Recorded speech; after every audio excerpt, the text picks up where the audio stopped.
said that the love of money is the root of all evil. And yet, in our society today, money is a total obsession, probably the matter that people most consider in their lives. People look toward the money system as a key to improving their conditions of life, and yet it seems to be something that is receding as more and more difficult to acquire in a secure and dependable manner. The nature of money, therefore, is something that requires study. And unfortunately, people do not realize that money is actually an ephemeral phenomenon. Most people think of money as being a stock that just moves around within the population through economic activity. But money is actually cycling into and out of existence on a continuous basis. This is done through the banking system. Every loan that a bank issues is actually fresh money. It's an addition to the money supply. And every time that a loan is repaid, that money is actually canceled out of existence. It's no longer available to the community for its use. For any people who are skeptical about the description I've given of the process by which money comes into existence, a process that actually has been revealed many times over the past century, but which the banks have not made any efforts to draw to the attention of the public as general knowledge. I have here a quarterly publication from the Bank of England, probably the most authoritative financial body in the world, which reads, "Money creation in practice differs from some popular misconceptions. Banks do not simply act as intermediaries, lending out deposits that savers place with them, and nor do they multiply up central bank money to create new loans and deposits. The amount of money created in the economy ultimately depends on the monetary policy of the central bank. In normal times, this is carried out by setting interest rates.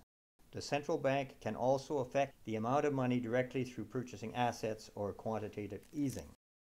In the modern economy, most money takes the form of bank deposits. The principal way that bank deposits is created is through commercial banks making loans. Whenever a bank makes a loan, it simultaneously creates a matching deposit in the borrower's bank account, thereby creating new money." Douglas hit upon this discovery of the failure of the credit issue and recall to correspond with the physical processes of the economy by chance toward the end of the First World War. And he put forth his famous A plus B theorem.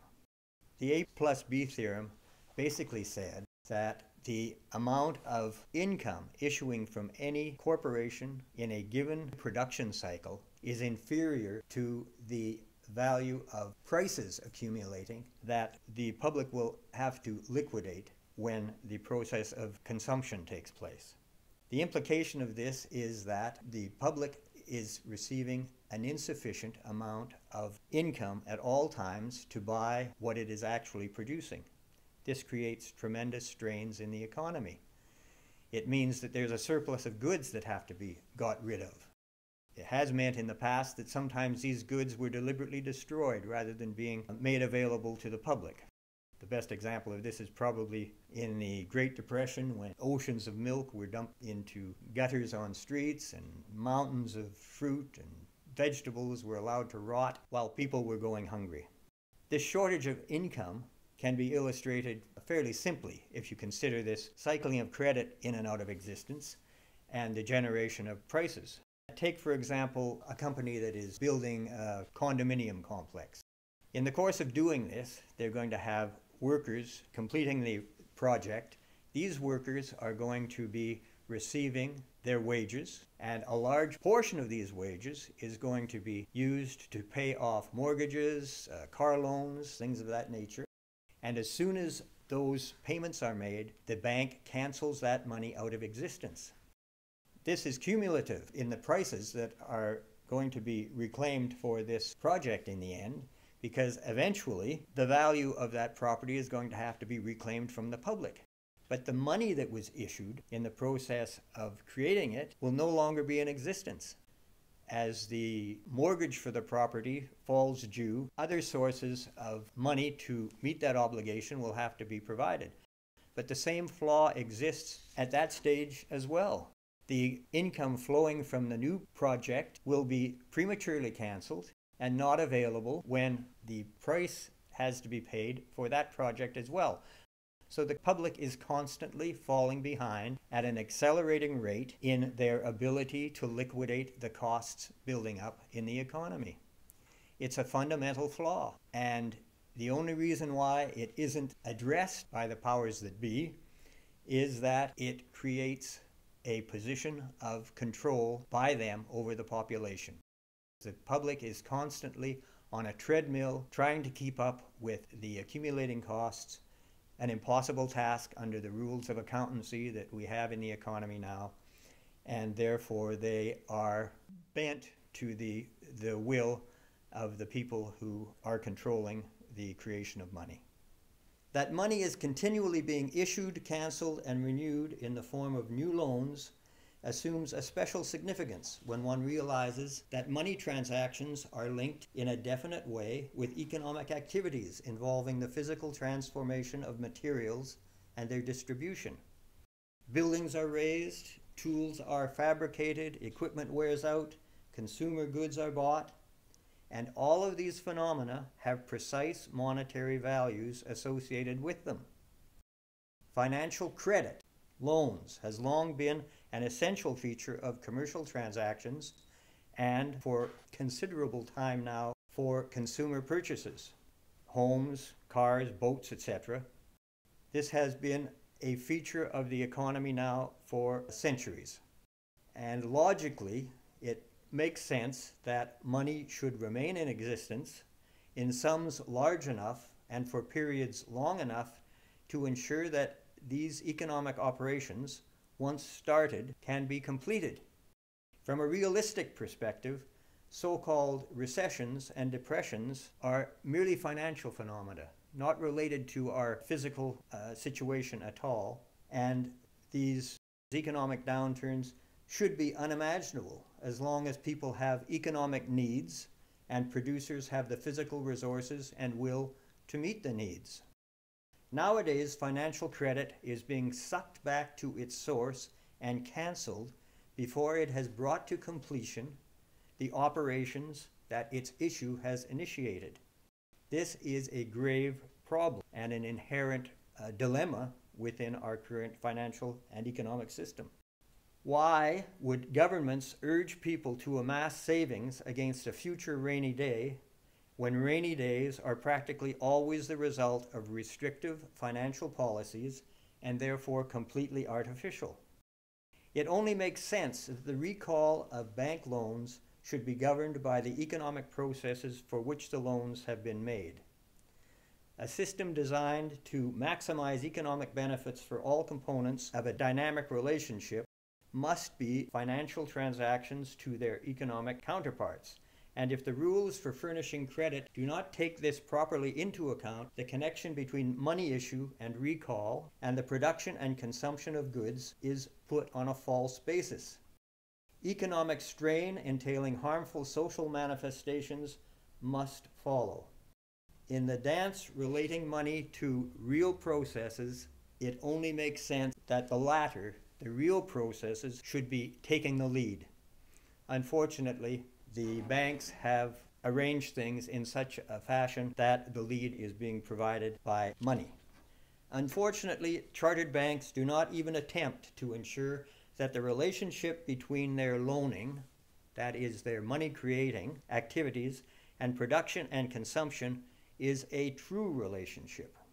Rather, as they readily admit in their internal publications, the bank's operations are intended to maximize their own profits and leverage over the economic activities of the community as a whole. This is an antisocial position. To achieve their end, the banks consciously aim to place the community in a position of increasing dependence upon them. This explains why they extinguish at so rapid a rate the credit they manufacture, so that people are compelled to keep reapplying to them for the means of financing their ongoing economic functions. The idea is to cancel the credit as quickly as possible while leaving with the community collectively a growing obligation to the banks in the form of new debt contracted merely to meet interest charges on the old. Essentially, it's a racket. This is the policy that has led to the present burgeoning personal, corporate, and governmental debt structures we have at present, to whose extension there is no end in sight, because a trap has been laid for us and there's no escape from it with the financial system operating as it does today. Now, money serves a social function that cannot be reconciled with its being managed by a private interest primarily to further that private interest's own advantage. Yet you would be hard-pressed to find a politician who will go near this issue with a barge pole, as fundamental as it is.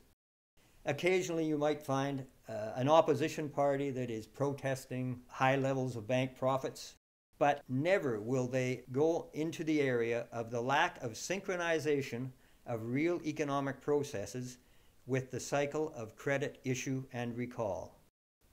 Why politicians don't embark in this area of consideration is because any politician with career smarts knows that this area is off limits if he wants to have a continuing career in politics. Major Douglas, the founder of social credit, correlated these matters in a way that was truly an earth-moving insight. He demonstrated how the ephemeral quality of money has been worked to the banker's advantage at the cost of dislocating every other function of the economy. He also showed how credit could be issued with a durability matched to the cost recovery schedule for the things it was intended to represent. This latter policy, as he formulated it, would, however, have had the effect of shifting control over the economy out of the bankers' hands and into those of the public generally, which undoubtedly explains why it has been encouraged to die a quiet death by all whose ambition is to remain on good terms with the powers that be. By this premature cancellation of credit through the repayment of loans, the banks, of course, keep money scarce, demand for it high, and their privileged status in society secure. I have here an illustration of the money flows and price flows that I have just described in a superficial manner.